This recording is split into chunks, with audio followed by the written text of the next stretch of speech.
So today I would like to share the much anticipated video on how I did English muffins. Disclaimer, this is only the second time that I have done this, but I just want to share my process and you are welcome to try it on your own. I am using a recipe from this book, which you may be seeing this backwards. It says the old-fashioned recipe book. First of all, I want to talk about what we're going to need for this recipe. We are going to need flour. You need water. You're going to want your ingredients warm. So I would recommend a instant read thermometer of some sort, like this is the type I have. We are also going to be using yeast. This is a yeast bread recipe. You can get yeast in packets like this or in containers. And the reason we want the water warm is because yeast is a living organism, and like you or I, you just don't necessarily want to work when you're too cold or you're too hot. So we want that for our yeast too. We are going to need sugar. I have my little containers here. Sugar, powdered milk. Now, I have not kept powdered milk for a while. I don't have any powdered milk currently, and it's a little hard to find right now. So I am going to be using good old-fashioned coffee creamer. Okay, that's what I used in the first batch that I did. So just going to be replacing the powdered milk with the creamer. Okay, so the powdered milk, salt, and beaten egg. The other day I used one egg because we had a good supply of eggs, and I mistakenly thought I was going to be able to find some at the store.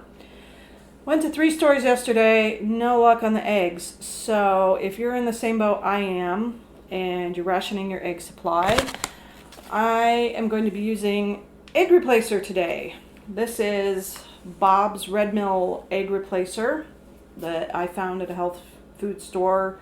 You could probably find it online somewhere. If you don't have fancy egg replacer, you might also look for ground flaxseed. And I've used this a lot. It's becoming more available as people are more into vegan, vegetarian, paleo, all those diets. For the flaxseed, if you're replacing it for eggs, you're going to use 1 tablespoon of flaxseed and 3 tablespoons of water. And you mix that up, you let that sit, and it gets kind of gooey. And that can be your egg replacer. The other thing you can use is good old-fashioned applesauce, unsweetened applesauce. I will have a link to a list of egg replacers that I'll include in the description comments somewhere for you to find, so that you can see all the different what's available for replacing your eggs. Excuse me. Okay, and one of the last things you're gonna need butter. Make sure it's melted, but again, so we don't shock the yeast, make sure it's warm, not hot, and not cold, because that'll affect the temperature of everything. So you want your ingredients to be room temperature or a little warmer. So the melted butter. One of the last things we're going to need, we won't need it for the mixing, but we will need it for the cooking, is cornmeal. I have my yellow cornmeal right here. We'll need that to sprinkle on the griddle or pan when we go to cook. All right, now we're on to the mixing part. I'm going to start with my water.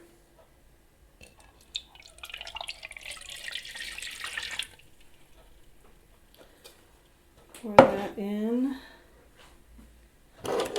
I just want to double check. It was a little warmer than I anticipated. Okay, it's registering about 112, somewhere in there. That's good. Hot enough, but not too hot. So we'll add our yeast. Sprinkle that on there. And we're going to go ahead and add everything else. Our butter, which I melted on the stove. You can melt in the microwave, although I think they don't recommend that as much as on the stove. But I did let it cool off before adding it just now. And our egg replacer. It's kind of blobby there. It's like an egg.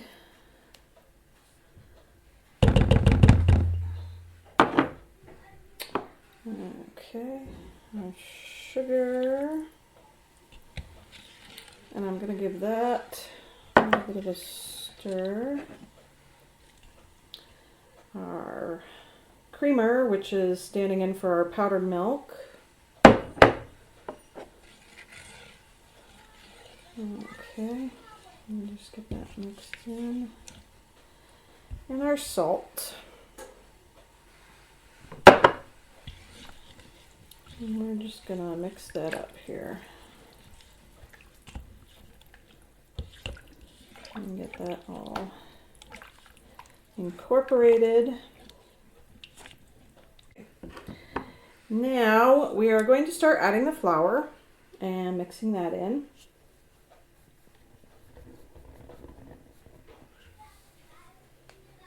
I have 4 cups already measured out. I may need a little bit more. You may need a little bit more, a little bit less. I am right, El Paso is kind of right on the edge of the high altitude baking.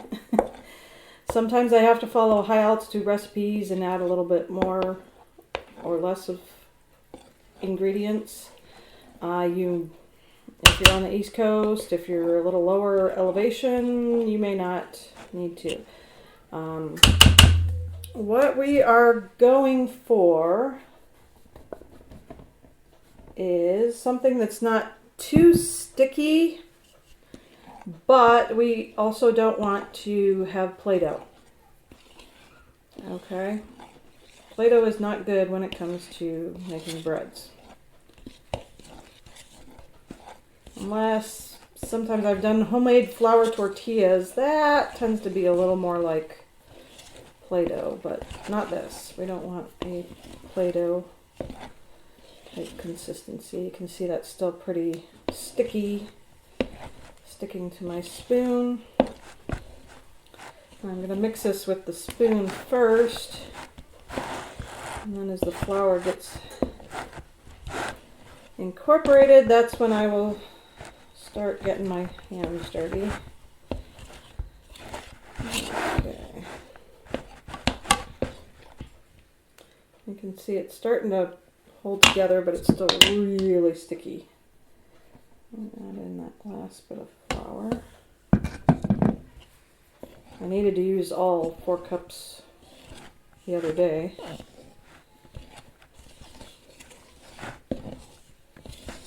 Okay, now it's starting to stick together a little more, and that's what you're looking for. You're looking for it to form into a kind of one ball, so that when you kind of lift it up, you get the whole mixture there. Kind of start.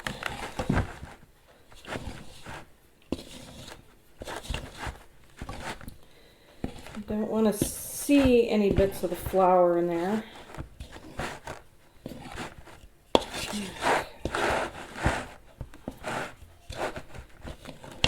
Okay.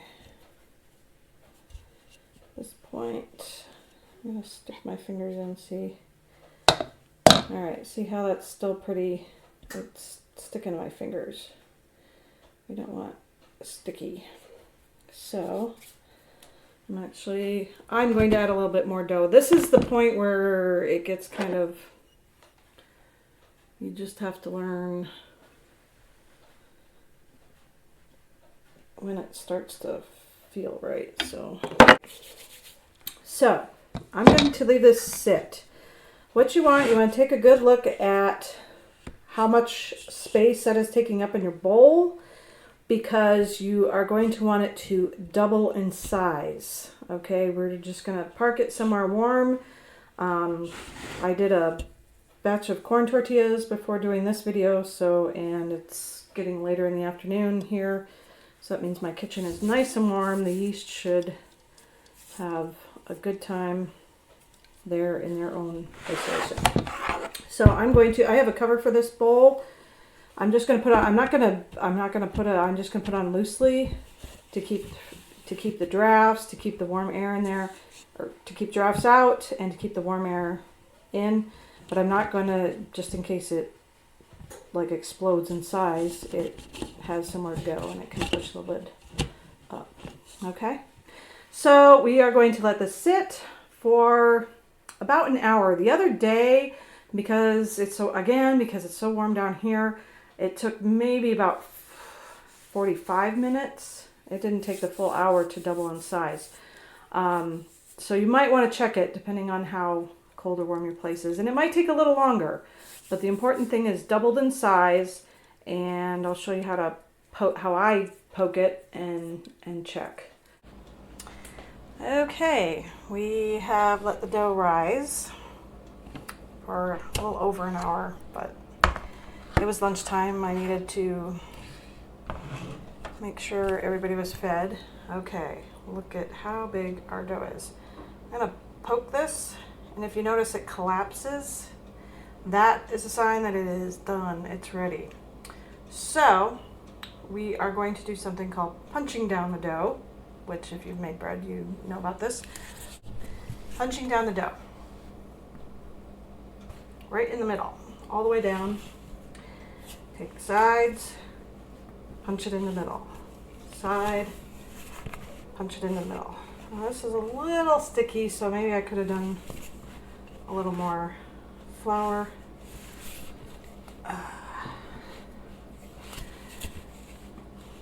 Okay, sides, in the middle, sides, in the middle. Okay. And now we're going to get to the fun part, the cooking.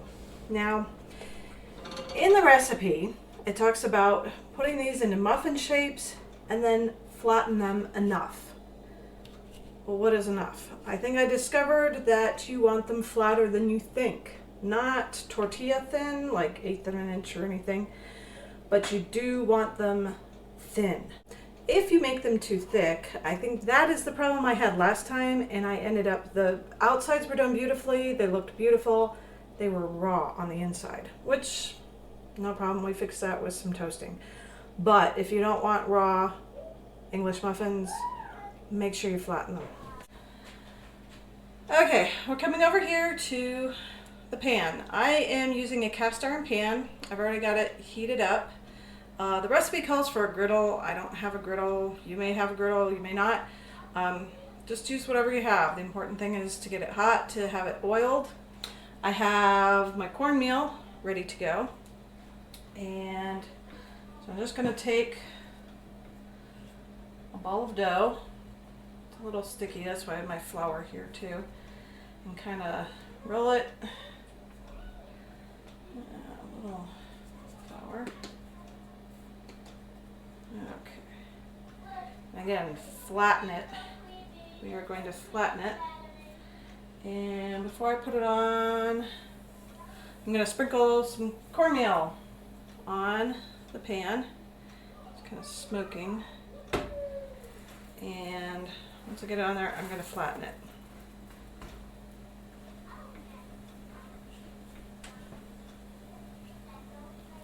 It should rise nicely. We're going to let that one side cook, and then we will flip it over to the other side. All right.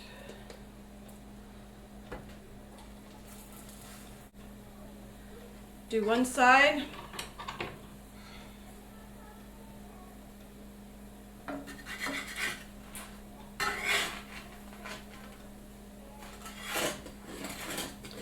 And it probably will get pretty dark. And then flip it to the other side. And basically I'm going to do that with all the dough. Okay, we have them toasted now. And it seems to have toasted up pretty well. Have a little bit of butter on it.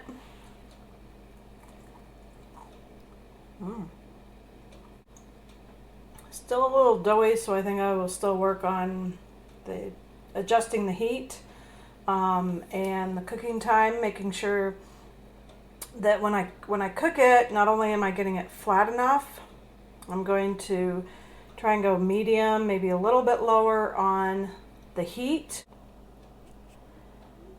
So at least we won't have to go to the grocery store. We have some English muffins that will pass for what we need. And I hope that this helps you in your situation. I hope that you enjoy it. If you have any comments or questions, or especially tips and tricks from your own attempt at this recipe, please feel free to share. So I hope you have a good day. Stay healthy. Make sure you're staying home and washing the hands and following those recommendations. Okay? Bye now.